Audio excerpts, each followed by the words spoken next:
Hello,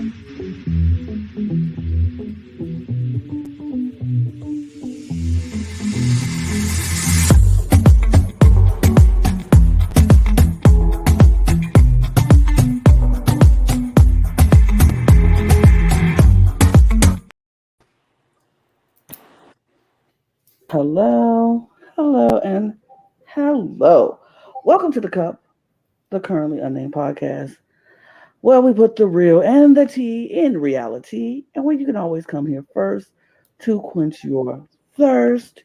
And this is the Cup TV. I remember. That's what we are. We're on the Cup TV, and all the reality stuff that you ever thought of, or think about, and dream about, and want to talk about. We talking about it. And today we're talking about Payback. We're giving our recap of the program, what we thought about it, how we loved it, liked it, hated it, whatever. We'll talk about it. So yeah, I'm your girl Lana, your resident diva. I'm here to give the tea, spill the tea, and drink the tea because you know I love me some tea. Purr. And if you have some tea, you know what to do. Hit me up. I am not drinking anything. I'm breaking the fourth wall here. I've been podcasting all day long, and I've been drinking all day long. So I can't drink anything else. So it's not good for me. But if I was drinking anything, you know, I'll be drinking out of my cup mug. Da-da-da-da, da-da-da-da, cup mug. And you can get your cup mug at lanagscreations.etsy.com. The link will be in the description below. So there. Fantastic. Guys, you know what it is. It's Wes. I'm here to talk some wrestling, having some fun after some payback. And you know what? I'm drinking some beautiful H2O. So, I don't have a cup as cool as the cup, but maybe I should consider buying one just like you. So go to Etsy, buy a cup. You know what? If any of you message me on any of my socials that you bought a cup, I'll buy one too. How about that? Oop, period. Here. Note to self: messaging Wes on Discord immediately Wait, after. hold up. It's not social media. That doesn't count. Regardless, it's Burke, your queer college graduate who plays way too much effing Smash Bros. Recently finished up playing Death's Door. It was a great experience, and now we move as soon as I rebuy my PlayStation Plus subscription. And I am drinking water because water. And I'm very excited to talk about Payback Plus. Okay. Woo! It is the coach flying, Uber riding, consensual kissing, wheeling, dealing, son of a gun. Did you say consensual kissing? Over here, drinking some H2O because you must stay hydrated when you are with the Nature Boy. Did you just say consensual kissing? Consensual. I cannot. What is this? All right, y'all. I cannot. Oh my god. Okay. Yeah. All right. Well, that's enough energy as we need for the pod. We're getting into some payback, right? Yeah, because I will lose focus and lose track because he said consensual kissing. Period. I mean, I love a political correct king, so you are doing it. I am here for it. But we're not here to talk about Ric Flair and his non-consensual kissing self. We're talking about We're talking about Payback. The show was the show. We all watched it, and now we're gonna break it down in the best way possible. Break it down. all of that breakdown. So let's get into it. I'm not gonna do nothing special with the things. We just go jump right into it. And yes, I did go in order because here I did my part.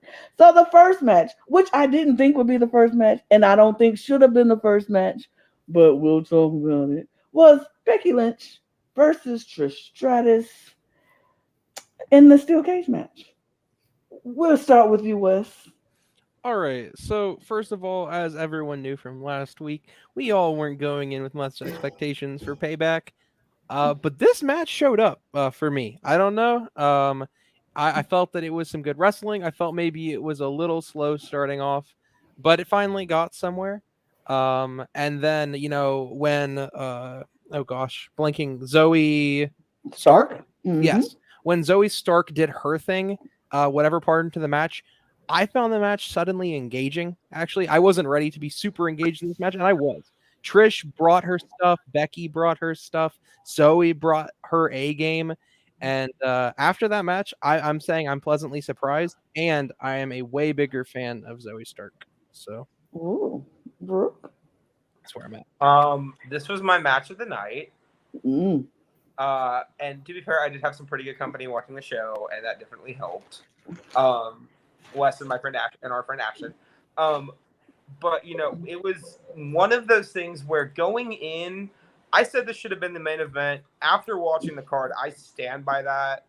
Am I happy that Seth and Shinsuke got to main event? Sure, but do I think this is this is the best built storyline on the program at the moment for this show? And some of the spots in this match were insane. You got the Tree of Woe on top of the steel cage, which terrified me. You have the superplex immediately after that. I don't need to go into detail. Y'all remember. The Widow's Peak and the Twisted Fate. I popped so hard for that Widow's Peak. I can confirm. Yeah. Well, because, one, I'm a huge Victoria fan, just in general. Love my girl.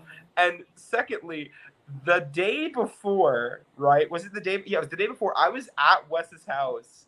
No, it was the day after. And we did like a bracket like a theme song bracket tournament, right? And Victoria's was on it, and obviously her theme was great, 10 out of 10. But Wes was like, "Who is she?" And I showed Wes some Victoria stuff. Yeah. Also, Victoria for Hall of Fame 2024. But yeah, this match was incredible. I loved every minute of it. I do think the right person won because we don't know where Trish is going from here, and she's Trish Stratus. Like, she doesn't need to win everything. Now Becky's apparently about to have an NXT Women's Title match next Tuesday, so we'll see how that turns out for her. And then Zoe Stark is apparently now tag teaming with Shayna Baszler, which Wes can call. I called right after this match happened. So I'm excited to see this, guys. I agree 100%. This should have been the main event. It was absolutely incredible. That Tree of Woe was breathtaking. Because normally when the men go, they slowly get up, they slowly build, and then they slowly pull back into the Tree of Woe. She flew, and I gasped out loud, audibly, because I was nervous that she was oh! But no, these women beat the heck out of each other. They proved that you do not need blood to make a match brutal. You just need a giant bruise on your forehead. You hear that, J-Mox? Literally, I was so impressed and I was so invested. And the right person won, but Trish Stratus, 20 years ago, what other superstar has taken, they said the first women's cage match was 20 years ago or whatever on commentary. I didn't do the fact check. I'm assuming that might be right. Maybe a Raw Roulette, correct? It was 2004 with Victoria and Lita. Okay, 2004 Victoria. It's 2023. You know what I mean? The latter half of 2023. So 19 years ago. And Trish has not truly been a full-time wrestler for the better part of, let's say, 15 years. Right? She retired 2007, 2008. And for her to come back and to have a run like she has had, just absolutely incredible. Trish Stratus watched these women come up in the women's revolution. And she said, you know what? I am the greatest women's wrestler of all time. And for me to prove that, I need to go toe-to-toe with the greatest women's wrestler of the modern era, and that's Becky Lynch. And the opening package told such a beautiful story between the two of them. I got goosebumps. They said, screw you for kicking us off of SummerSlam. and screw you for not making us be the main event. Now, every other man in that locker room has to go out and follow that. Good luck. And they couldn't. They couldn't do it. Although the card was phenomenal. This is one of my favorite pay-per-views of the year so far. But no other match compared to this cage match. Best women's cage match of all time. Maybe the best cage matches of all time. I don't know. Recency bias. I was very proud of this match. This match made me invested in this pay-per-view because the first, y'all know how I felt before I was just like, I don't know about this. I don't know if I want to watch this. I don't know if I want to do this. But after that match, I was like, because I was literally sitting on the edge of my bed and I'm like jumping around like, that's so good. Oh, literally gasping and screaming. And like my roommate thought I was crazy, but I was just like, oh my God, this is so good. And I was like, okay, let's go. This pay-per-view got to, live up to this. And I was like, I don't know if it did, but I'll just say they set the bar so high that they made it darn impossible for anybody to reach that bar. And I was very proud. I do agree. I think Becky should have won. It was a great match. Trish Stratus, for coming back, like you said, not being a full-time wrestler for a very long time, coming back and giving us this quality of wrestling, she deserves her flowers. And so I will say it. Thank you, Trish. Thank you for coming back. Thank you for doing what you're doing. Thank you for entertaining the WWE universe still after all this time. You are a great wrestler. You prove why you aren't just a pretty face, and you move past that into a great superstar. So I say thank you, Trish. Period. Great match all around. And thank you, Becky, because y'all killed. They just did a phenomenal job. It was a great cage match. Should have been last. Should have been the main event. But, they started to show off with a bang. So, yeah, that was a good match. Mm-hmm. And I was here for it. Then we go into LA Knight and The Miz. Yeah. Yeah. With John Cena is the guest referee. I hated that. I'm not even going to lie. In the moment when I was watching the show, because we didn't see the pre-show, because apparently it got announced on the pre-show.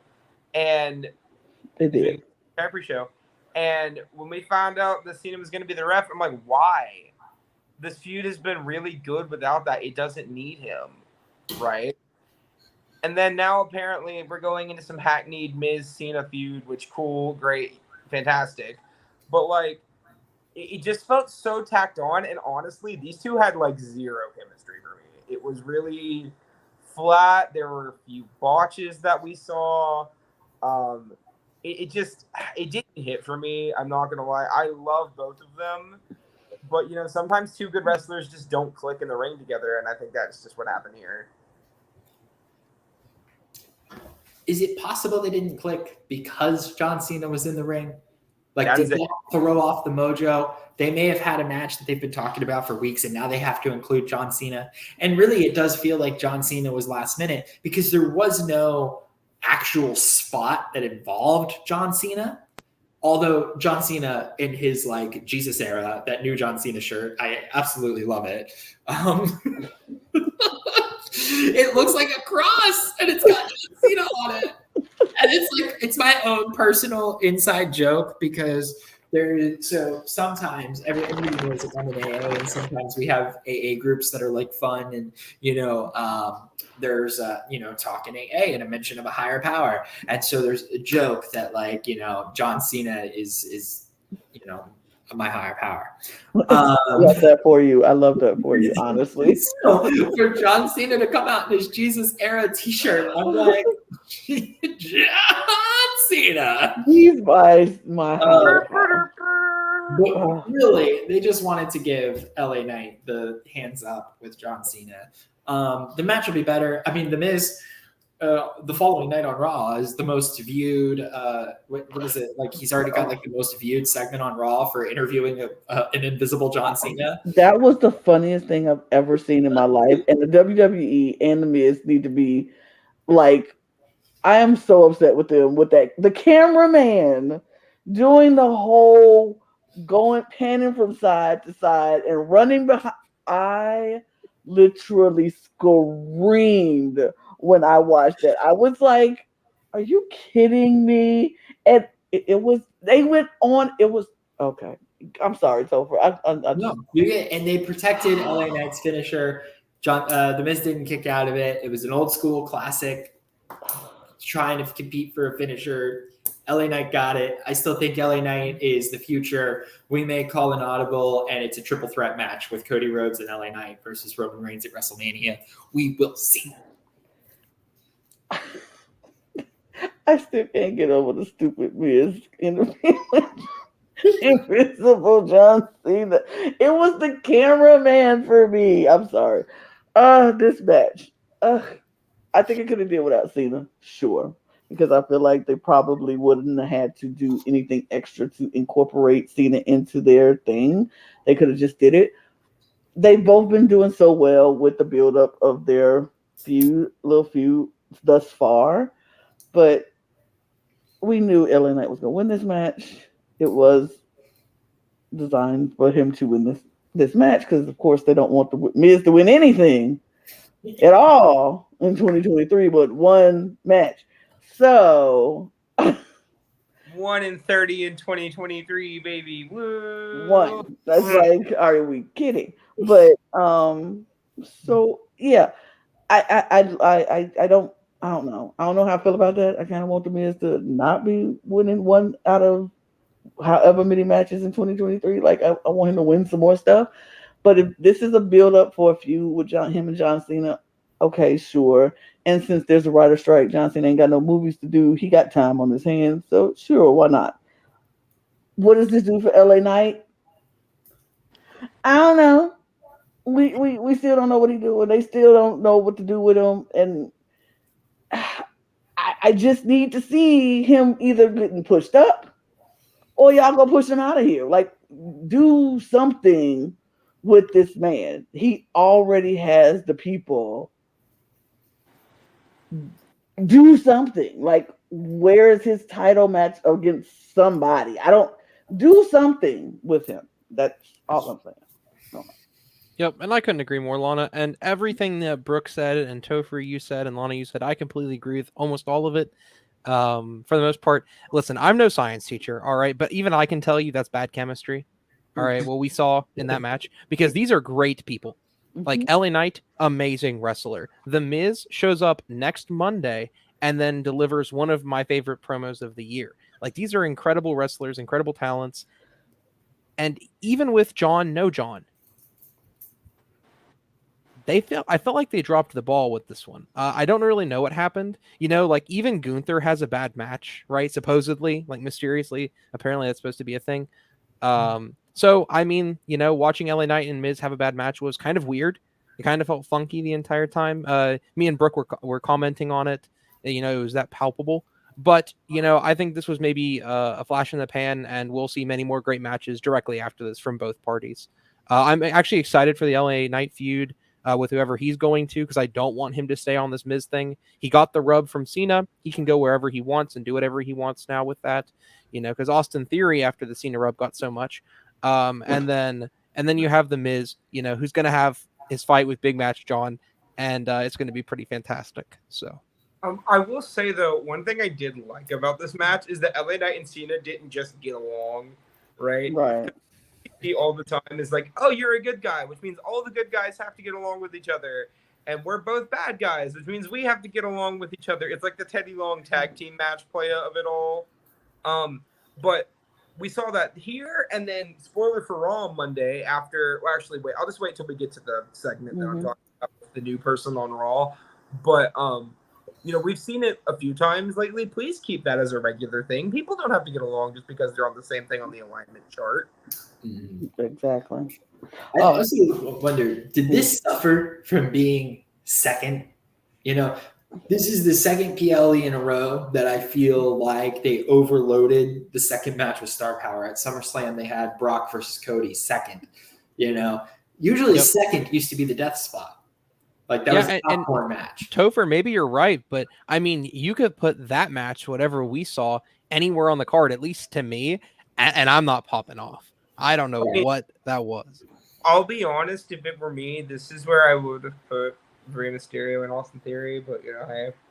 I mean, but I don't think it would have mattered because anybody following the Trish Becky match is gonna look like lame chump change, and that's what happened. They looked like lame chump change to me. It was like not exciting because we just came off of that phenomenal match, which goes to show why that match needed to be last. Right. And you put somebody else to start it off. Like this should have started the night. Like let this be the start, and we move on. But it just got I don't gobbled know. up. I don't know. If I Gobbled wanted up. to see a match at that pace, I'd go like watch turtle racing or something. Yeah. You know. I get to a degree why Becky and Trish were the opener because it definitely woke the crowd up. But like, it could have also been the main event, and you could have put Seth and Shinsuke there, and it also would have woke the crowd up. Is all I'm saying. So. Sure. I mean, yeah. But All right. Well, LA Knight won. So yep, that's it. We move Yeah. to what could have been first or last or third or second. It doesn't matter. It was not the greatest match ever. It was yawn fest. It was yawn fest. I was not that impressed. And I love me some Rey Mysterio. Don't get me wrong. I think Rey Mysterio is still amazing. But you know, I have to give 4 words. All right, that's all I really need. And Brooke gave me these 4 words, and I credit them, and I agree completely. Why can't be Santos? Why can't be Santos? Like, Is he injured? No Escobar? I mean, like, listen, I you know, like, if you're gonna try to match the LWO, I get putting a belt on the top talent or whatever of the LWO, but Rey Mysterio has enough. He also suffers from doesn't need a belt to be taken seriously syndrome at all. You don't need to put a belt around Rey Mysterio. And so him just kind of like holding the belt hostage, almost, and I know this is blasphemous, feels worse to me than Theory holding the belt. It almost feels worse. And so I like 100% agree with that entire sentiment. And it's kind of sad. But also Rey Mysterio, right? In this position he's 48 years old, right? Already a Hall of Famer, one of the biggest legends in the history of the business, period, right? Does not need to win anything, okay? And I'm not saying he can't win ever, right? Obviously, because I mean, Rey winning stuff is still cool, but like, imagine if this was Santos Escobar, who is undoubtedly the future of this company for at least like the next 10 years, right? I honestly feel like they are setting this up for Rey Mysterio to be a transitional champion for somebody coming up out of NXT. Cough, cough, Braun Breaker. So, like, Rey cannot have this belt until like Survivor Series. That's way too long. And also it's not even like one of those things where he hasn't held the U.S. title before. He's held it like 3 times. He doesn't need it. Yeah. Well, Santos could make like a heel turn and turn on the LWO, or they could the LWO could become a heel faction, and oust Rey Mysterio coming in, stealing their thunder. Like, you're right. Why can't it be Santos? I think there's a bigger story building there. And I think there's a better opportunity there than Santos just winning it off of Austin Theory on a random SmackDown. I think they needed to get the belts off of Theory. I think they needed to get this rematch out of the way just to have a little bit of closure on that story. And I think that Rey Mysterio is a transitional champion, and I think we're going to see something bigger out of it. And I think if Rey is on his way out the door, he's going to do so making a superstar, and it could be Santos. So that's my prediction. This match was not, I don't have anything really to say about the match itself. I was glad it was over. I saw something in the build up with Rey winning the belt, and I do believe either Escobar's going to do a heel turn, because I feel like it was just something like people were trying to pin them against each other, and do little things and make Santos a little jealous of Rey having the belt and da da da. I think that storyline is bubbling and brewing underneath the surface, and I could see a heel turn for him or the entire LWO, and they oust Rey so Rey can leave. Be like, okay, worked for Judgment Day. That's all I'm saying. That's all I'm saying. And I could see it happening, making another heel fashion, making uh somebody Yeah. who is going I to mean, go against. and let's be honest, the self-eating Ouroboros of a heel faction could be good. We're not really seeing that in the Judgment Day, weirdly enough. We're seeing like a pretty get along powwow right now. But like, you look at like the club, right? Where Mhm. people are constantly like, you got the belt, you're leading, get out of here. We're curb stomping you. So I could see something maybe here where Ray is gonna be that punchable face. Which he does so well, Mhm. for many. The LWO have only been a thing for like 6 months. Like, to me, it feels way too soon to break them up. And also, people forget, before they started helping out Ray, they were heels. So, like, I don't know. It just feels too quick to turn them. And, like, you can't turn Rey Mysterio heel. So, I feel like they've kind of booked themselves into a corner here. And no matter what they do with it, I'm probably going to be unsatisfied at the end of Brooke, the day. but are you sure? Because Rey Mysterio could be vegan. Hey, Not the Daniel Bryan. I'm vegan. Listen, you're all I'm heel. saying is it worked for Daniel And Bryan. you're heel. It did. And Daniel Bryan is a hell of a champion. But I will say this about Rey Mysterio. Even though he is the champion of the United States right now, best in the United States, Dirty Dom is the best in all of North America. That includes the United States. Well, that freaking thing he did on the socials when he said that, I'm like, he is so like, you ever notice people are just born to be bad guys? Dom is Mhm. born to be a bad guy for the rest of his career. He can't do anything else. I would not Really want. is Eddie's son. Right, I don't want face Dom ever. No. I need Dirty Dom for the rest of his career, and he just leans into it and he gets more and more ridiculous every single time. I want everything to do like even when he lose the belt, I want him to go around still saying he's the North American champion and I'm the best of all North America, and then he wins another belt, and then he's like, forget that North American champion. Now I'm this. Like, I want him to get every single time he gets something bigger, he gets even more obnoxious and even more ridiculous. Well, I'm like, I love it. I love it. I hate it, but I love it. I'm not mad at it. Greatest heel of all time. Because, like, the It could be. are the absolute craziest, but he believes them so much. And it's so, like, you can just see the truth. Like, he is, mark my words, mark this down when we revisit this 2 years ago, 2 years from now, greatest heel of all time. All I right. mean, it could definitely turn out that way. I really hope that this becomes interesting because right now I'm just not interested in it. You're not interested in Dirty Dom? Not interested in Rey No, I'm Mysterio. talking about the U.S. title. Oh, Yeah, I thought you were talking about Dirty Dom. I'm about to say, what do you mean? What are you Yeah, not no, interested in? I'll be more interested when he doesn't have the North American title and it's on the beautiful shoulder of Mustafa Ali. But other than that, We move. Hey, speaking of, I'm going to say this, and I'm going to say this now. Dirty Dom was the MVP of the night. I'm putting it out Oh, there. yes, he was. He was the MVP of the night. When he needed him to step up to get beat down, he did it, and he did it for everybody. I was like, okay, Dominic, you do it, and I'm impressed. But this match was better than I thought it was going to be.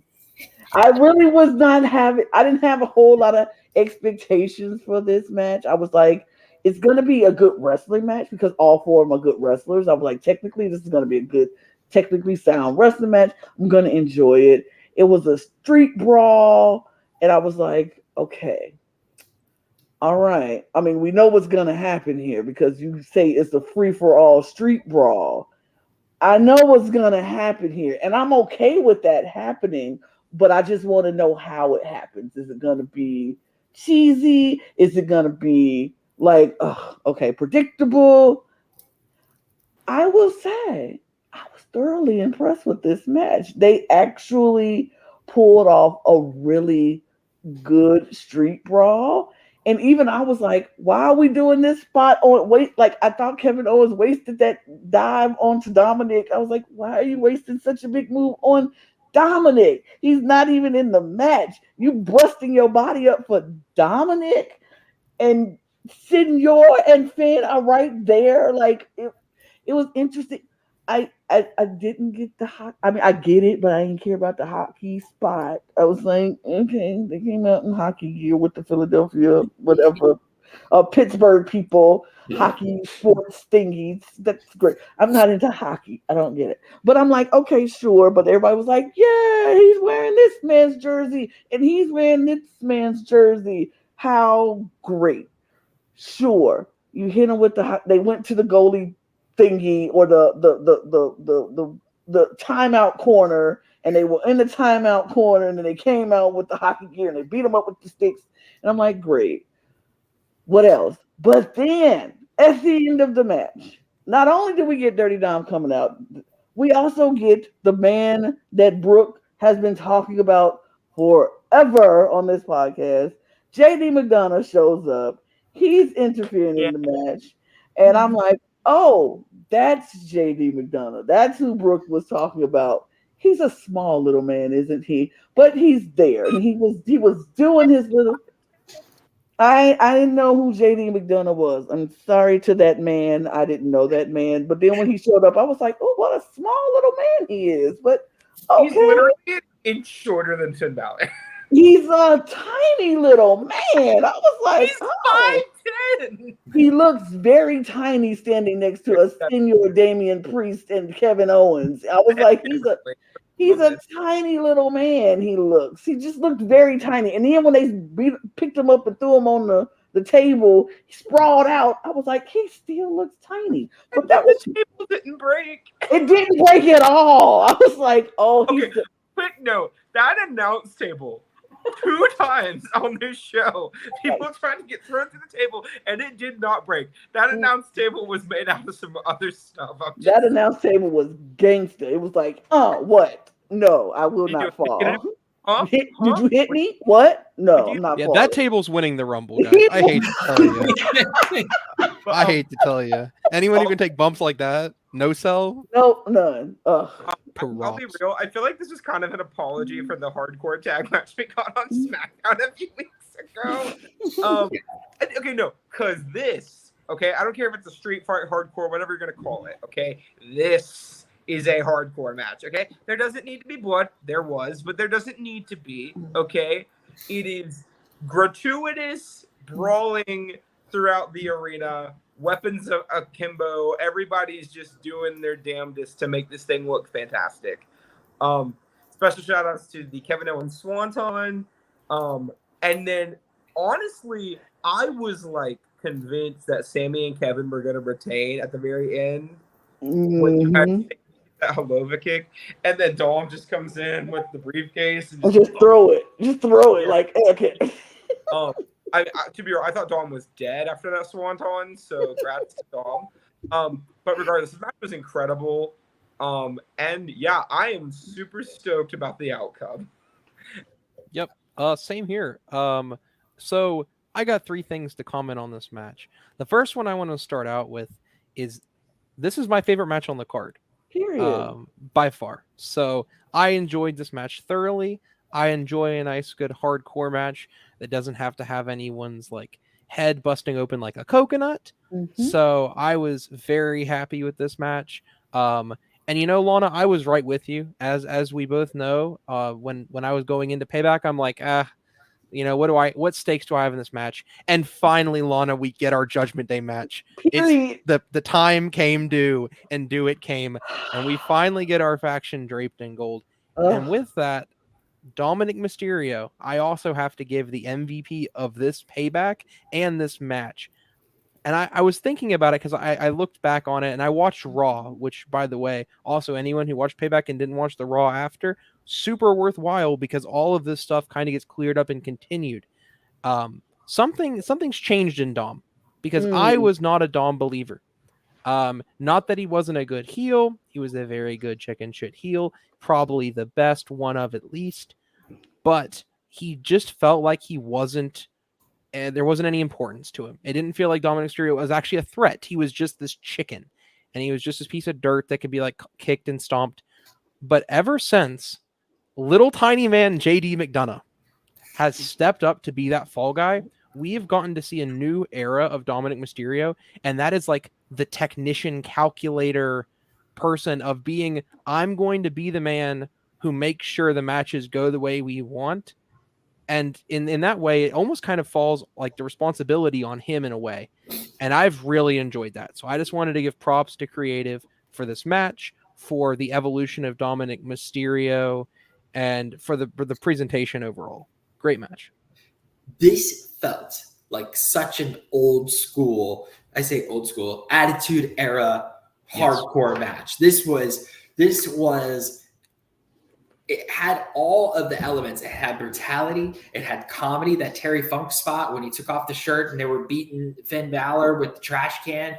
You know, it had jumps from great heights, which like I thought Kevin Owens might have broken his back because he like missed the fucking table.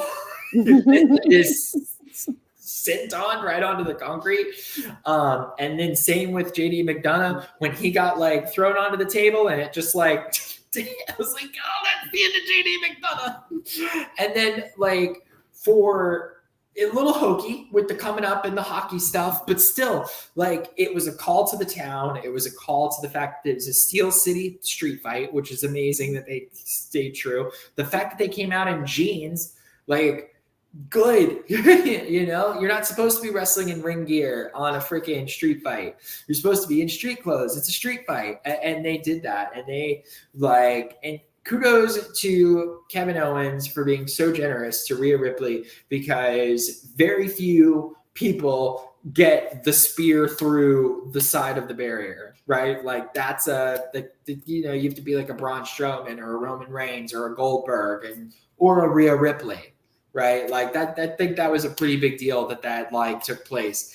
And just like the Judgment Day, say what you want about the Bloodline. That is its own story and its own faction. But the Judgment Day, for what a faction is meant to do and the purpose that it serves, I think the Judgment Day is actually a better faction than the Bloodline. I think the Bloodline is a better, more epic story. It involves more big-time superstars and main rosters. But for the purposes of elevating every single member of the faction, the Judgment Day came out of nowhere, and all four of them are bona fide main eventers. 5 of them, I guess, now with JD McDonough. And we are going to see every single one of them holding on to a world title in the next 2 years. Yep, and you're completely right, Topher. And you have to say, with the Judgment Day, you know, all the factions go up and down, right? They have their highs, they have their lows. This is, as Brooke had described, when your faction is draped in gold, you're at the peak. And they are delivering at that peak performance right now. You know, Bloodline was peaked 3 months ago, right? So we're on the rebuild, and we'll see where that goes. And maybe in 4 months, we'll think differently. But right now, I'm right with you, Toph. I can't not give it to Judgment Day right now. By far the most entertaining faction on WWE programming. And last note, because it is something I want to point out, because I'm very happy to say, because of the title win, Finn Balor is now the 24th Grand Slam champion. Congratulations to Finn. He deserves it. Like, I would tell him to congratulate himself, but he already did. Yeah, truly. Like, again, when you look at the list of people who have hit that Grand Slam, right, you're looking at all-timers, right? You got, like, Ray's on there, Jeff Hardy, Kurt Angle, Big Show, Eddie Guerrero, Randy Orton. Like, when you have something in WWE that John Cena hasn't, and The Undertaker, neither one of them ever held the IC title. Like, Finn has done something that only 24 people have ever done. So congratulations. Yeah. Undertaker, never a mid-card champion. Who? Undertaker, never a mid-card champion. Right. I mean, interesting. That's very interesting, that stat to come out. Like, as big as The Undertaker is, you were like, oh, he's not had the IC championship before? Oh, interesting. Also, I will say this. Not only is this faction draped in gold, we cannot forget Senor Priest is holding the Money in the Bank. contract in his hand. This faction, it has literally all of the power except the world heavyweight champion, and he's like the number one contender whenever he feels like it. So Mhm. it's like the power that they're having. This faction is bona fide, and I agree. I think they're more powerful than the bloodline was when they were, when they had all gold. Because Solo didn't have gold at the time.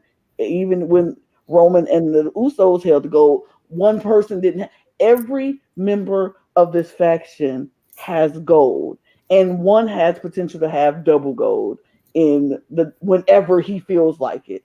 And I don't know when he go cash it in. At this point, I don't care. I just want let him enjoy the tag team championships for a while, and then he can cash it in whenever. Because I feel like when he does cash in, and if he does win, which I kind of think he will win, because the cash in's just got to be epic. It will. They will celebrate it. He will love it. They will have it. I still think he'll have the tag team champions at the time. I think he go cash it in and still have the tag team champions, and then that's just gonna cause a rift between him and Finn because Finn gonna want that championship. But I'm going to love every second of this journey because I think it's going to be phenomenal. I'll be honest. My current thought is Priest is going to cash in relatively soon. Mm-hmm.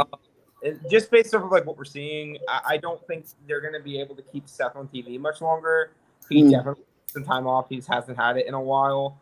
And assuming Becky gets some time off pretty soon as well, they both can use it. But I think he's going to cash in, win that world title, and then we're going to have a lovely Freebird reign with the tag belts where JD is like formally in the Judgment Day, and then him and Finn are defending the belts because of that lovely little Freebird rule that I love so much. That hasn't been brought up since in ages, I might add. But I also, with this match, I forgot to say, they caught me off guard with the finish. I did not expect the match to end when it ended.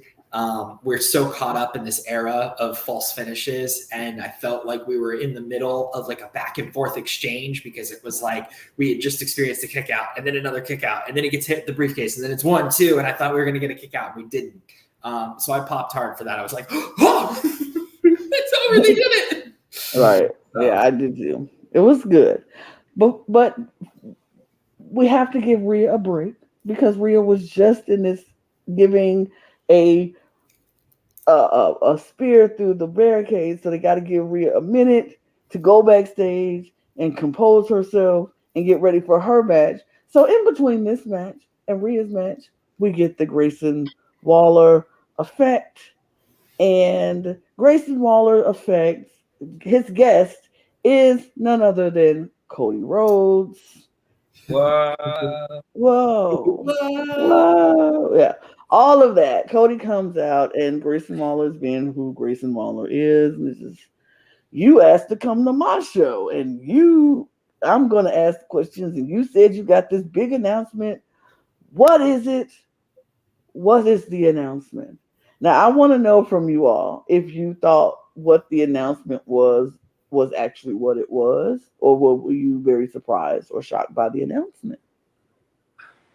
I thought it was going to be something slightly different. Mm-hmm. I knew it was going to be Cody what it was on Raw. I thought Cody was going to be moving to SmackDown, which he still might be. So I still think it might happen. Yeah. Mm-hmm. But yeah, I didn't think it was going to have anything to do with what it actually had to do with, but I wasn't mad at the announcement. So there's that. What did you think? Topher, what did you think? I just think that Jey Uso's only been gone 2 weeks. I mean, you didn't have to say it until I pulled it up. We asked you if you thought the announcement was what it was. Oh, I'm sorry. Spoiler ruined it. You ruined it. But I'll pull it up. Jey Uso's going to Raw. Like, you can't position this as this big return. Like, he's been gone. I brought him back. It reminds me of when John Cena got fired after the whole Randy Orton Wade Barrett match ages ago, and then he was on Raw the week after. I'm excited to see what they're gonna do with Jay. I think that having the Usos on 2 different shows is the best opportunity for him to thrive. I think it's the best for both of them to thrive, honestly. Yeah. And I think they have to both thrive in order for us to get the match that we want when it's the Uso versus the Uso. You know what I mean? And they Yep. both have to be at a level of in their game for it to actually work. Yep. And Yeah. Lana, to answer your question, I had no idea. Me I either. was so captivated by Cody Rhodes just opening his mouth that it was very difficult for me to try to even form or guess what he was going to say. Because I am a Cody Rhodes simp. I am totally down to just. Also, by the way, I have to shout out his promo against Waller was savage and brutal. Just saying. And then we got Miz TV and just proved his point the next day. Like, oh, that was tough. But was I expecting anything? I had no idea. I was happy. I'll tell you this. Brooke left the room. They're like, all right, this is gonna be the segment. It's gonna be a segment. And then they came back. They're like, wait, what? What happened? I watched it back later, but segment was fine. I mean, being honest, it's more the outcome of the segment than the segment itself. I'm going to highly disagree with you on there because I agree with you. I am simping for Cody Rhodes in this moment. I do enjoy a Cody Rhodes moment. He can walk out and just stand there and smile and then walk back, and I will be very happy with that because I am a simp for Cody Rhodes. But I think what he did in this segment was so good. Like you said, Miz TV proved his point the next night. Grayson Waller, you are a knockoff of a knockoff of a knockoff of a knockoff of all these other shows that has done it before you and done it better. And Miz turned around on Raw and was like, and this is what we mean. Because it was so... I don't care. And I didn't expect this. I'll say that. I didn't expect it to be the Jey Uso coming to Raw and Cody saying, I used up all of my little pool that I have around here, my political juice that I have, and this is what happened. I honestly thought it was going to say Cody was going to be moving to SmackDown, or he was going to say Jay's here, so this is why I'm gone, because I use my political pool. If I get one here, I can go where I need to be in order to get championship that I want. And I thought that was going to be the thing, but I was like, oh. And I still think it could happen. I still think Cody's go on the SmackDown because that only makes sense in my eyes. But I wasn't mad at this announcement. But I still think Cody Rhodes did a great segment. And Grayson Waller just looked like Grayson Waller. Yep. I can't not support Australian Survivor Season 4 star Grayson Waller. Yeah, I can't not support him. Was he really on Survivor? Grayson Waller could be at Hearts of Reality with our good friend Brandon Donlin. You know what I mean? Like, we could see him there. Oh my God. I didn't watch season 4 of Survivor Australia, but now I'm going to have to go back and watch. Go ahead, Brooke. I'm sorry. There's also a pre-merge boot, which makes it even funnier. Oh my God. He didn't make merge. He was so purple. He is such a purple edit. Because you know how Australian Survivor is don't understand. Oh, I can't. Okay. Y'all, if you but don't, I love Grayson Waller. Waller. I think he's great. I think the Australian accent is amazing. I love that he cut Cody Rhodes off just for Cody Rhodes to savagely destroy him. It's good. Grayson Waller has got some potential, and I think we will see some big things. Because you got to look right now. We are in a transition period. We don't realize it yet, but right now we have the stars of tomorrow starting to emerge, and we're going to see Grayson Waller on posters big time coming soon in the next couple of years. We're going to see LA Knight on posters big time coming soon in the next couple of years.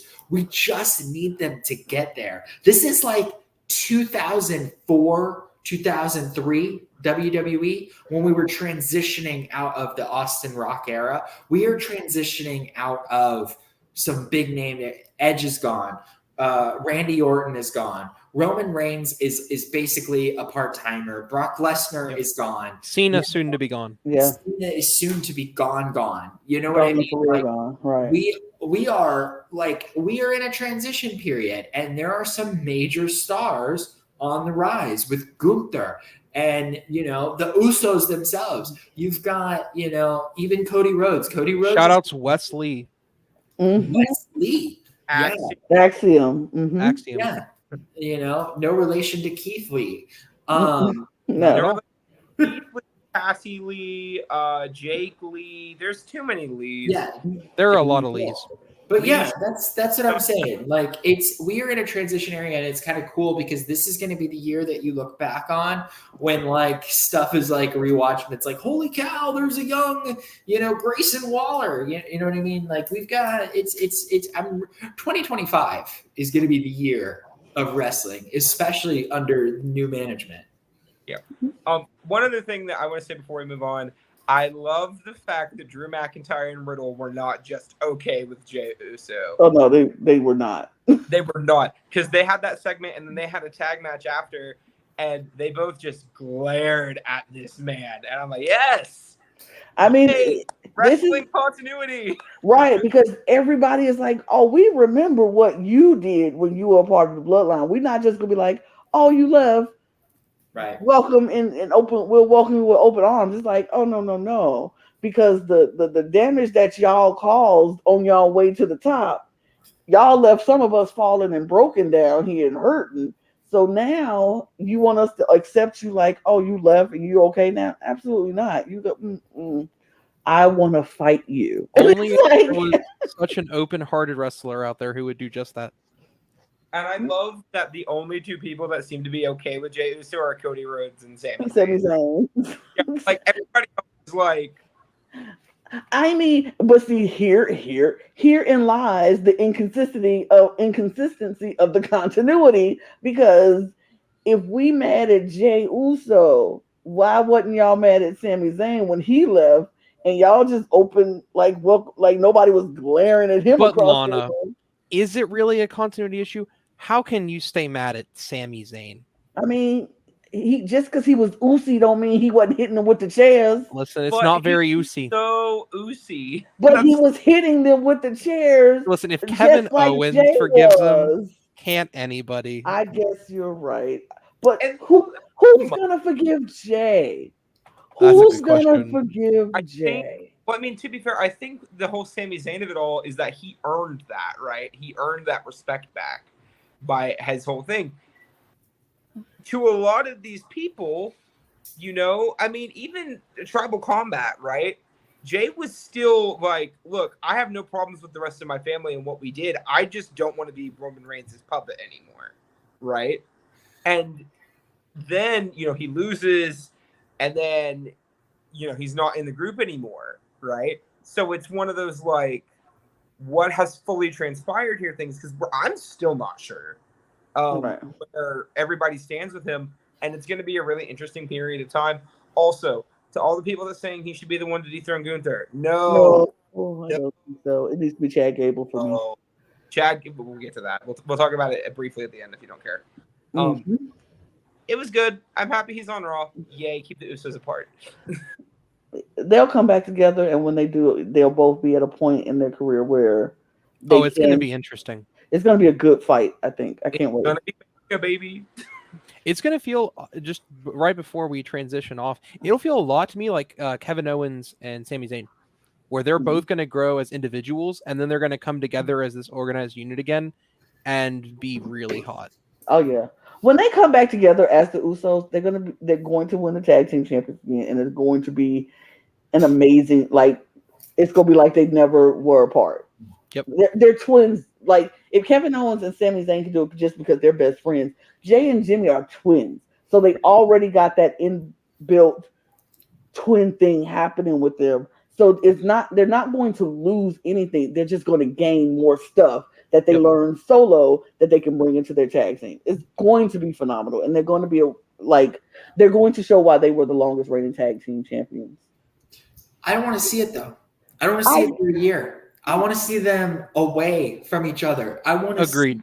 Give it a year. I agree. Yeah, I need a year. Yeah. Longer than that even. Give me 2 years. 2-3 years. Okay. I want these two to have a match at WrestleMania this year. Okay. let's say something happens at like Elimination Chamber or something, right? They have their match at WrestleMania this year. There is plenty of time to build it properly. Okay. Then after that match, keep them apart. Let them have solo runs. They have literally been in a tag team with the other person for 12 years. Yeah. 12 years.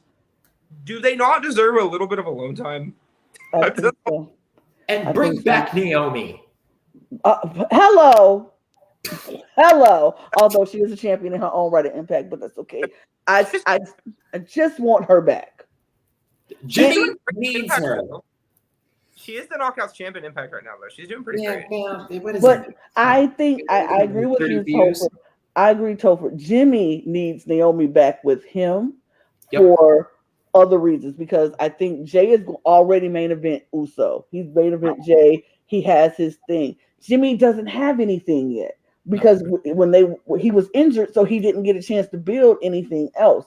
I feel like you bring back Naomi, you correct the mistakes that you made in the first place by letting her leave in the first place, and you bring her back and you give us heel Naomi the right way.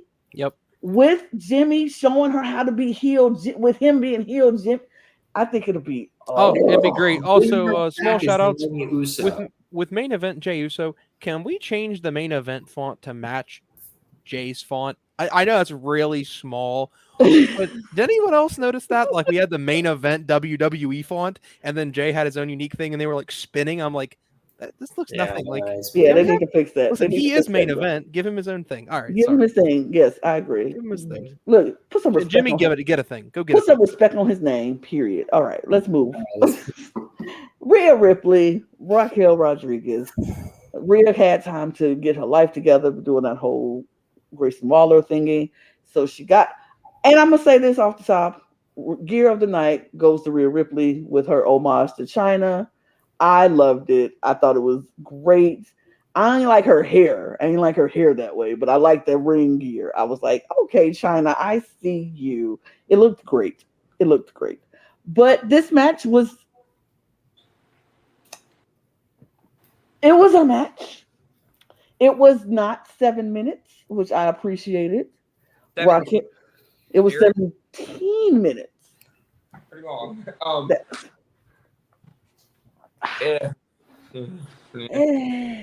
I wish it was 7 minutes, I'll be honest. And not for like the talent in the ring. I was so bored. I felt nothing. And I've told Wes this before, I don't mind a good hoss fight, right? I like watching a good hoss fight from time to time. However, the perks of a hoss fight is that they are typically over quickly because neither one of the people have anybody who can like properly bump for their opponent, right? Raquel and Rhea are both very talented, but they need somebody who meshes well with them. And again, I think it's the same thing we have with LA Knight and The Miz. They just didn't work well together. I will say, though, I was very impressed by that Riptide. So there's that. But, like, I was so bored the entire match. And it also goes to show you just, like, Rhea doesn't really have any credible challengers on Raw right now outside of Raquel, you know? And they're going to have to keep this program going until they either build somebody up with enough to challenge her or, you know, don't give Rhea a program, which she really hasn't had the entirety of her championship run. So it's a catch-22, and I do feel like they booked themselves into a bit of a corner here too, where they drafted most of the top tier female talent to SmackDown. So, I think Raquel wasn't ready. Not that Raquel's not ready in the sense that she's not ready for the big time or anything like that. I think that Raquel was not built up enough in the sense that we are not ready to have Rhea's championship be threatened by an overimposing force, right? Like, Rhea is the baddest woman on the roster, and they want Raquel to also be a threat, but we needed more of Raquel squashing the women week after week to build up that threat to Rhea's championship. I don't think that this match had nearly the build that it needed to be able to be pulled off. And instead ended up being slow and clumpy. And I felt like I was watching the Great Khali versus Mabel out there. Oh no, not that. Wow. You know what I mean? It really was just Wow. they were not. Styles makes fights, and I think that they are too similar, and it clashed. That's the same thing that happened with LA Knight and The Miz. They are too similar, and it clashed. It did not. It just didn't deliver for me, and I felt bad that both of these women who are very talented were put in this position to look bad like this.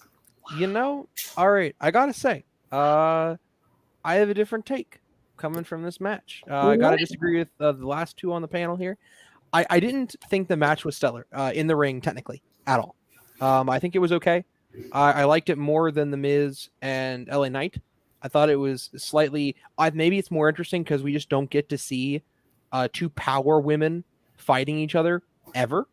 And if I had to choose two in women's wrestling right now, I did not mind this fight on an idea board. In the ring, it wasn't the best executed that I've ever seen of any women's match of all time. But I have to say, Toph, you are right that Raquel did not get the build-up. But I think this was a beginning. I don't think this is supposed to be an end. And I don't think Raquel was supposed to feel like she stood a chance. I don't think that's what this match was supposed to be. I think this is going to be the beginning, and we saw that on Monday. Because on Monday, I got to see a Raquel I've never seen before, which was this very cool, upset Raquel who went and did exactly as you said, Topher, needed to do, which is squash the living crap out of Chelsea Green.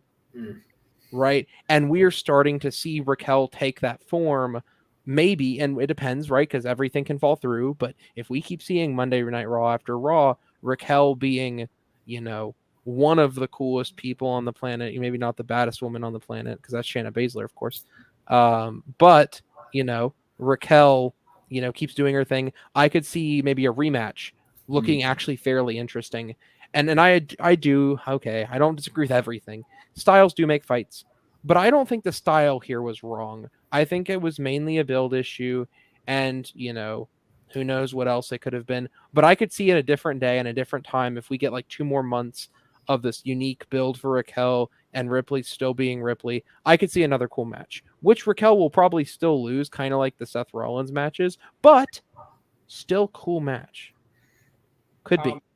But no, I am really angry that they fed Chelsea Green to Raquel. Not that somebody didn't need to give fed to Raquel. Cool, whatever. But yet again, you are consistently devaluing the women's tag team titles. And, there were plenty of people on Raw. Xia Li has not been on TV in months. Emma has not been on TV in months.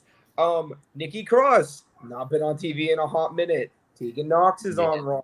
There are plenty of people who could be losing to Raquel instead of one half of the women's tag team champions because Piper Niven has a cold, which is not the official reason, but she has an illness. She's not injured. She'll be back next week, allegedly.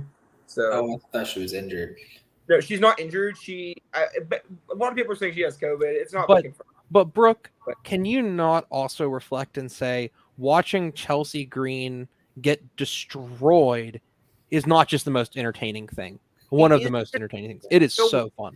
When she's in tag team matches for the women's tag team titles that she has held for 2 months. But here's the thing. Chelsea Green is only a tag team champion. She's not a good singles wrestler.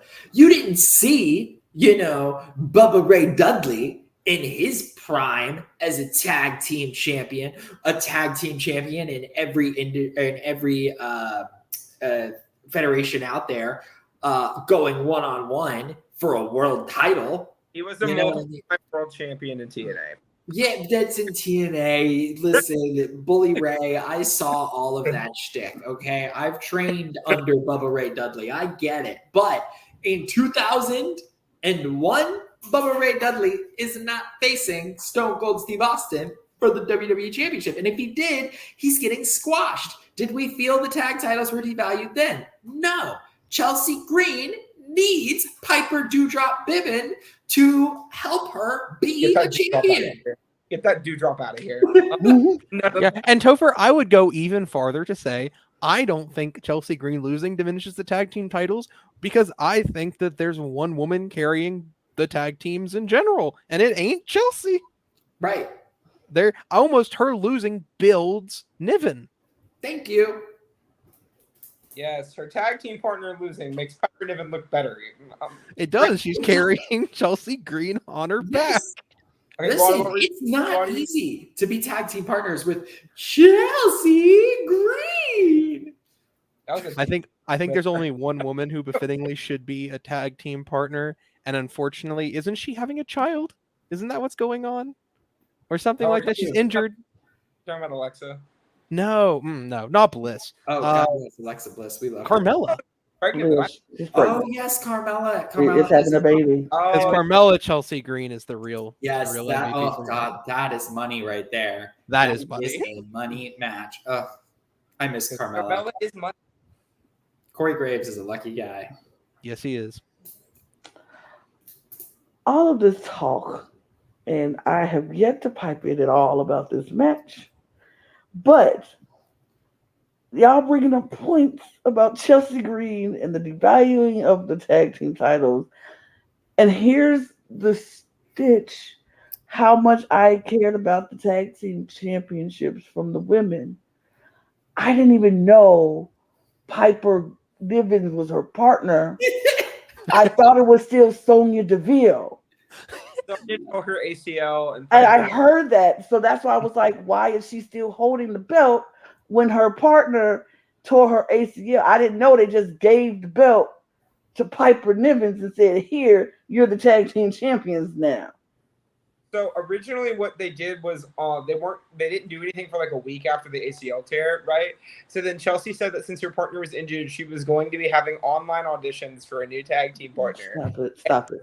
called No, Chelsea. I'm tapping out. I'm tapping out. Right, and then Caden and Katana were like talking to Chelsea about the tag belts backstage. Well, if you want to defend them, we're right here. And then Piper Niven came in, knocked the crap out of Katana Chance, and then went up to Chelsea and said, "I'm your new tag team partner," and she took the tag belts. And you think the tag titles have been devalued? That's grade A value right there. What about the NXT Women's Tag Team Champions? How are they doing? I mean, They're not it just even- means that for those, you can go on eBay and probably, buy them for a few bucks or something. Sasha Banks put a curse on the belts on her way out the door. Sasha and Naomi are owed an apology for just stating the facts that this tag team championship was not getting the due and they wanted to make it better. And they said, nope, we don't want you to do that. But Lana, they got the due. The dew drop. Yes. Yes, the The dude drop. dew drop. Okay. Let me bring it down because I didn't even know all of. Okay, stop. Such good Period. shit. Wow. That's ridiculous. Rhea Ripley, Raquel Rodriguez. This match, I didn't care. I didn't care. I think Raquel is a formidable opponent to Rhea Ripley in due time. I don't think it's the right time, and I agree. It could be coming. It could be happening with Raquel building up her squash mentality. Like she'll go and run through these women backstage and just like beat them down. Here's my problem. I don't know if Raquel Rodriguez should have even been in this match to begin with in the first place. And here's why.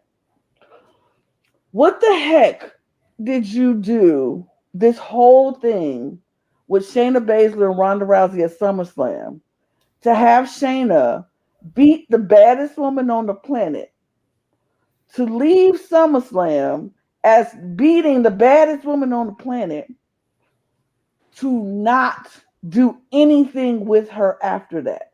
Like she could have walked up to Rhea Ripley after beating Ronda Rousey and said, and just slapped her in the face and be like, who bad? Like gave her to Michael Jackson, who's bad? Like I'm the baddest woman on the planet. And Rhea like, hold on, who you talking to? And that could have started a thing. I think a Shayna Baszler Rhea Ripley would have been more entertaining because it's like Shayna is like coming off of this. I'm beat the baddest woman on the planet, which means I am now the baddest woman on the planet, and I want to come take this belt from you since you think you the baddest woman on the planet with a belt. I'm gonna come take it. Like what?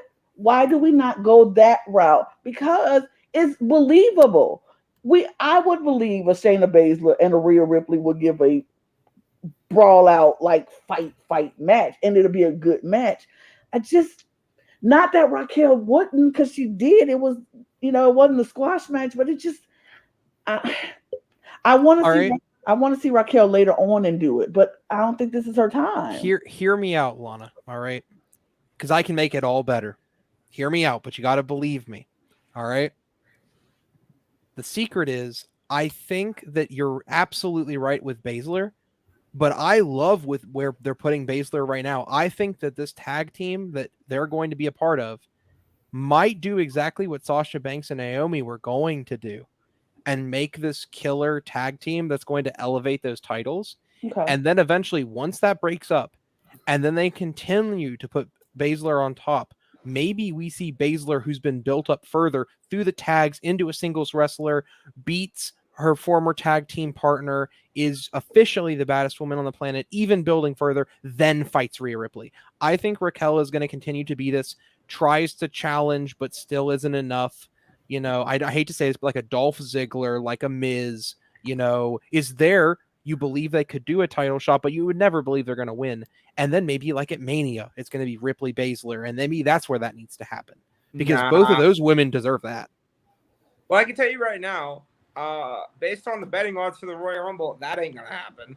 But I think it's one of those things with like where Shayna is at, that she could definitely, like she's working with Zoe Stark now apparently, which is really cool for both of them. And we're gonna see where it goes. I don't think Rhea's gonna drop the belt to Raquel. I don't think Rhea's dropping that belt before Mania. I'll be 100 with you on that one. And I also don't think if she does drop that belt, it will be to Shayna Baszler or Raquel. So, I wish I was more invested in Rhea's title reign, but it has been booked so poorly with little to no storyline build for anything that I'm just not invested. Like, I wish I was invested because I'm a big fan of her in-ring work. Because the matches she's had that were actually, like, substantial. Like, she had, like, a 20-minute match with Natalya on Raw a while back. That was incredible. But there just hasn't been anything there for me to love other than that. Well, I'll just say, as long as she has the title and the Judgment Day still is dripped in gold, then I'm okay with it. That's all. That's it. We move to the main event of the night. Seth freaking Rollins versus Shinsuke Nakamura. Now, I will say this. Best entrance of the night goes to Shinsuke Nakamura. I was like, okay. Does this mean we win? And I was all up in our chat, like, oh, are we foreshadowing the win for Shinsuke Nakamura? Which I was here for because I feel like this man deserves his championship run. I was ready for it. I was hoping for it, but I was always not in the back of my mind. I'm like, but are they going to take the belt off of Seth Rollins this soon? He's had it for over 100 days now. And I'm thoughts. Well, one, all five of us, including Lewis, right, when we were watching this, we're in the Discord chat going, Nakamura's about to win, Nakamura's about to win. Because not only did Nakamura come out in this drippy, caftan, gorgeous outfit, right? My pick for Ring of the Night, I don't care if he didn't wrestle in it, it was immaculate, it was gorgeous. But then you also have Great Muta at ringside, who is like Nakamura's mentor through everything. It's been incredibly built. They give Nakamura this like manga style pre-match vignette. What's with these vignettes recently, guys? What the? So good. They've been amazing. Like, honestly, this is how they should be presenting Nakamura all the time. Agreed. And also, this storyline isn't over yet, so I still don't think there's a 0% chance that Nakamura takes the belt off Seth in general. So, Yeah, heel Nakamura, guys. Shout Heel out to heel Nakamura. Nakamura. Everything. I love heel Nakamura. and heel Nakamura that isn't obsessed with kicking AJ Styles in the crotch. That's a huge win. Love that. Love that. The fact that they let Nakamura just speak Japanese and like subtitle it like it should, give him this over the top like anime character, this evil villain, like showing us what a heel can be. This ninja. Yes, and he not Booker T. was no. like the fact that this is the first time Nakamura had ever, and that was another thing that sold me too, when Michael Cole was like, this is the first time that Nakamura has ever headlined a PLE. And I was like, oh my God, you're right. You know, like, because even though his main event, he wasn't in the main event at WrestleMania when he faced AJ Styles after winning the Royal Rumble, you know, and he got pushed pretty far down to the bottom of the card quickly. WrestleMania 38, he opened the show with Rick Boogs. I don't even know what he did this past year at WrestleMania. Was he even on the card? No. Like the fact that this is a Nakamura that I could easily see being world heavyweight champion. The problem is Damian Priest. So, and that was another, I thought that was going to happen. I thought Damian Priest might have cashed in when Seth won, but he didn't. So it was okay. But yeah, I want to see this Nakamura. I want to see more of this Nakamura. I'm telling you guys, it is 2003 WWE all over again. Shinsuke Nakamura versus Cody Rhodes. That's a main event anywhere in the world. I love this match. It was very good. Should not have been the main event, but I love this match nonetheless. I really hope that somewhere down the line, because we don't know how much longer Nakamura is going to be in the company, because, you know, he is, like, I believe in his 40s, you know, so he's getting up there for a wrestler, even if he came to the Fed late. I want him to win that world title. He deserves it, okay? And honestly, I would not be mad about him and Seth ping-ponging the belt. I know we don't like 50-50 booking, and I know whatever, but, I mean, this one time I'd be okay with it. I'm not going to lie. Like, Nakamura wins it at Fastlane, Rollins wins it back at Survivor Series, and Priest cashes in at Survivor Series. I'm fine with all of that. I have zero problem with any of that. So, I want to live in a world where Nakamura is the former world champion in this company. That isn't just the NXT title. So, and also, if Nakamura won that, then he'd be a Grand Slam because he's won every other belt. So, yep, completely understandable. My take on this is probably a little different, actually. I thought everything outside of the ring was fine. Honestly, disappointed by the in-ring work for this main event. I don't know why. Maybe I just had a sour take of it all, but it felt very slow to me. Nakamura felt especially slow, at least in comparison to like what I was expecting from Seth Rollins Nakamura. It was still good, but I don't know. I've seen Seth Rollins do better work. I've seen Nakamura do better work. I was expecting like give me Gunther Sheamus Clash at the Castle. Like I was wanting really good in work. And I felt everything was just a little slow, but, and this is kind of where I wanted to talk about is this whole situation for me turned around Monday.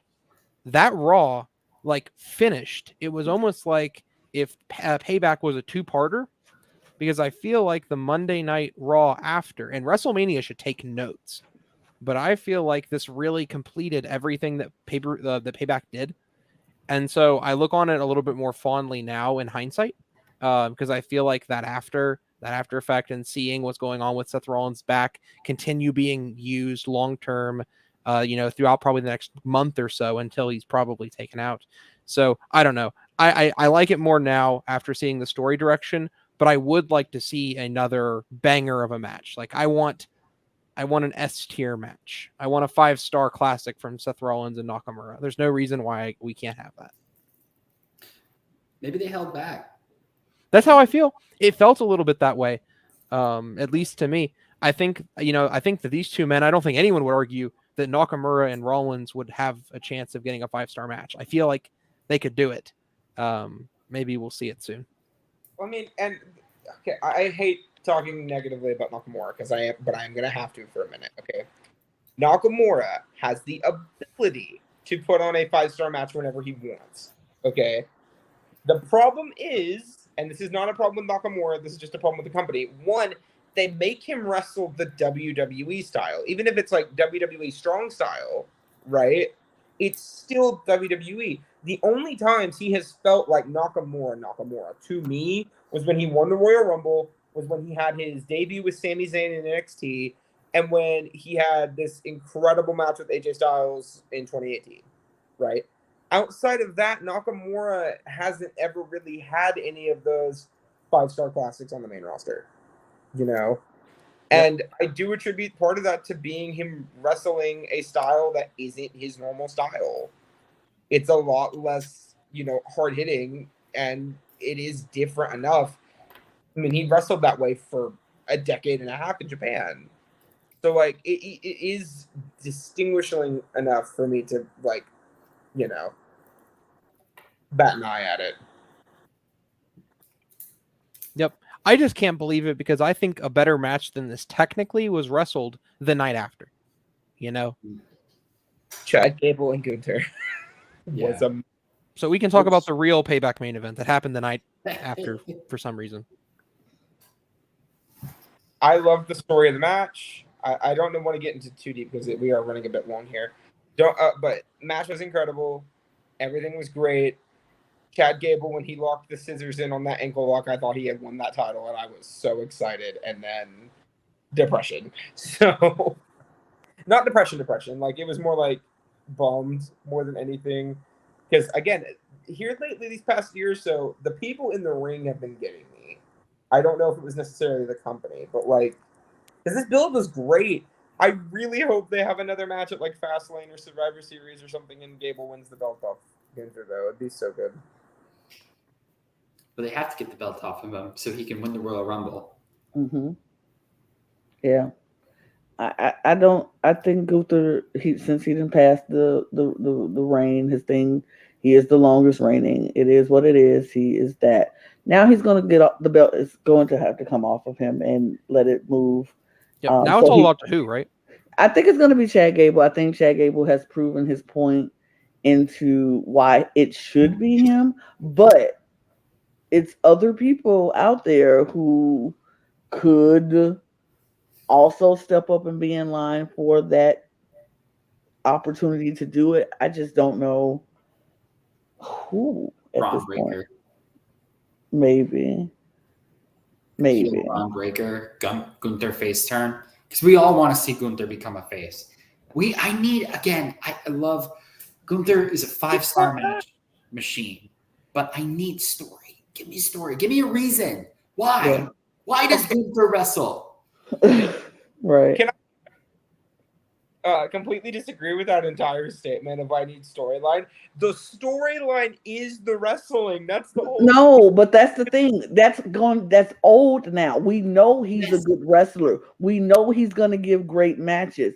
But who is Gunther? And I think he has to lose the belt for us to have that story. Because who is Gunther without the belt? What is he going to do when he is no longer the champion?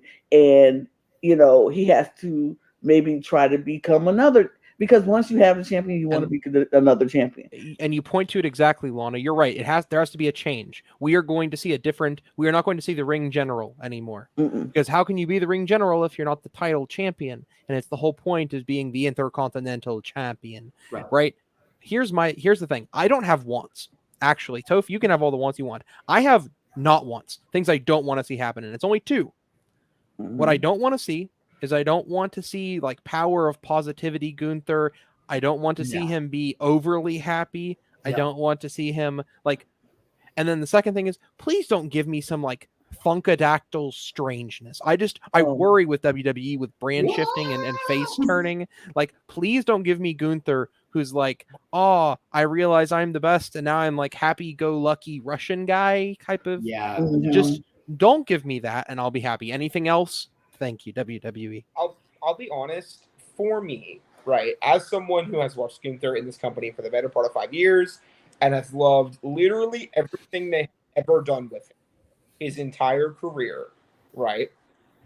There is a very big difference to me in the way they portrayed Brodus Clay versus the way they're portraying Gunther. And I think part of that comes from the fact that Gunther has the in-ring chops to back it up, right? Oh, you're totally right. I'm just saying, don't do that to him.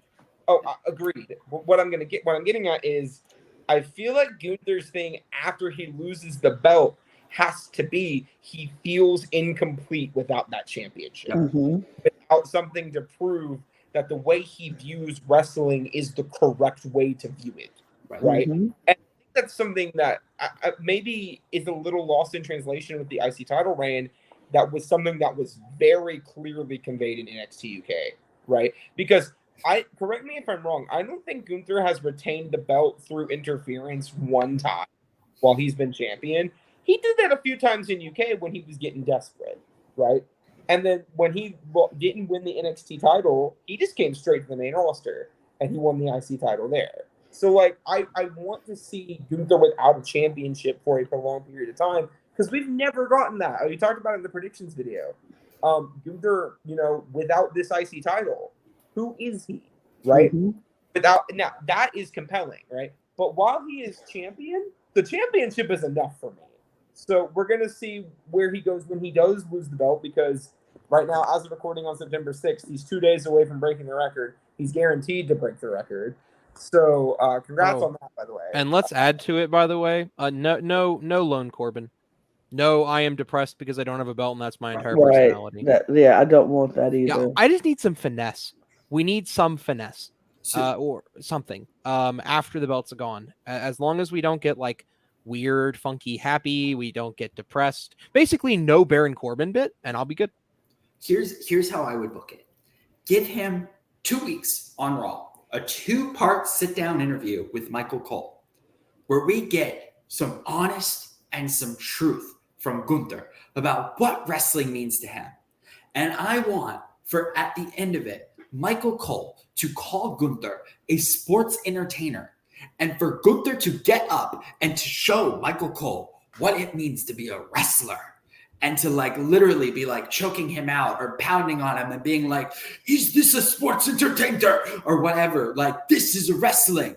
I am a ring general. You know what I mean? Like literally like taking that to the next level, being the antithesis of what is come to being a WWE star, like what a WWE superstar is. No.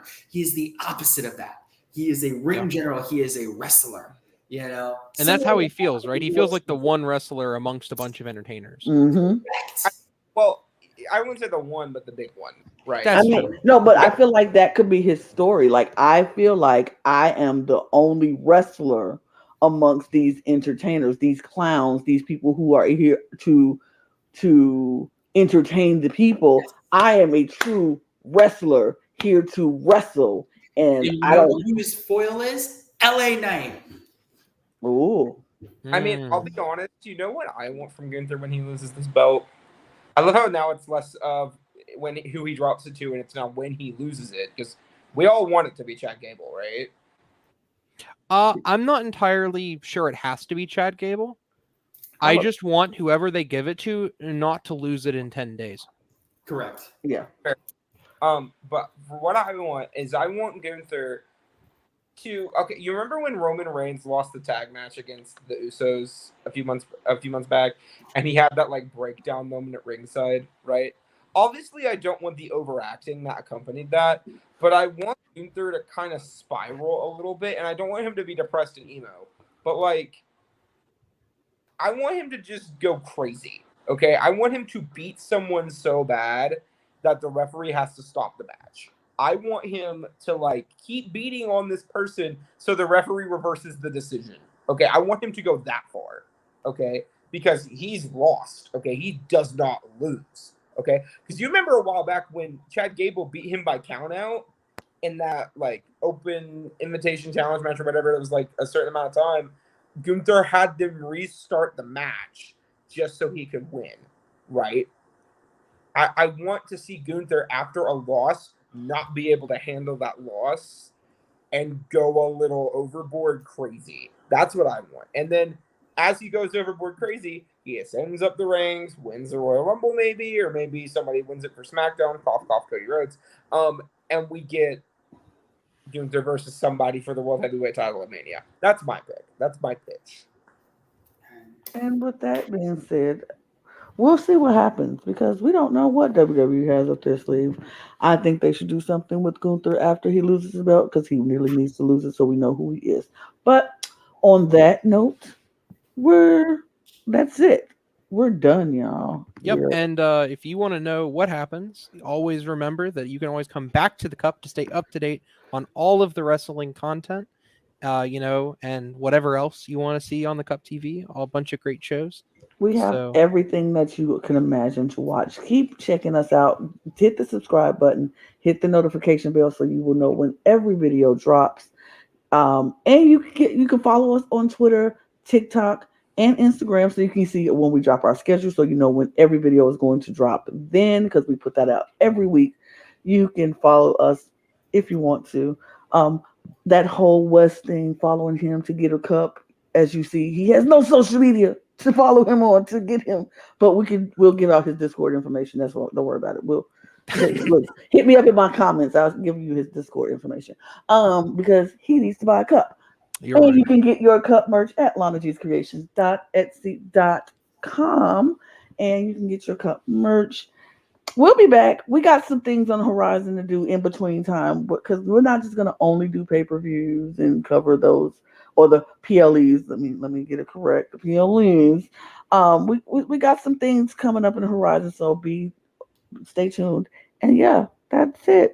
Cheers, y'all. Yep. Thanks for joining. All right. Thanks for joining. Bye. Bye. All right. Peace out. Peace out. Peace out. Peace out. Can you dig it?